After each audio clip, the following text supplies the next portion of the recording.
ഇത് ഒരു ഭാഗം. അതായത് ലാ ഇലാഹ ഇല്ലല്ലാ എന്നതിന് സമ്പൂർണമായി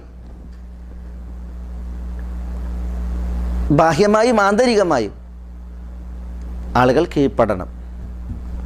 ഒരിക്കലും ആളുകൾ ലാ ഇലാഹ ഇല്ലല്ലയെ ഉപേക്ഷിക്കുന്നവരാകരുത്. ലാ ഇലാഹ ഇല്ലല്ലാ എന്താണോ താല്പര്യപ്പെടുന്നത് അതിനെ ഉപേക്ഷിക്കുന്നവരാകരുത്.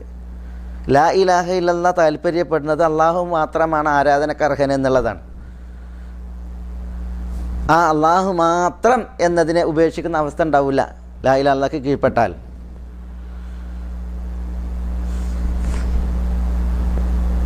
പലരും എന്താ അള്ളാഹു അല്ലാത്തവരിലേക്ക് തിരിയാനും അള്ളാഹുവോട് മാത്രം ചോദിക്കേണ്ട കാര്യങ്ങൾ അള്ളാഹു അല്ലാത്തവരോട് ചോദിക്കാനും കാരണമായത് എന്തുകൊണ്ടാണ്? ഇത്തരം ഷർത്തുകൾ യഥാവിധം ഓതി പഠിക്കുന്നതിലുള്ള അവരുടെ വീഴ്ചയാണ്.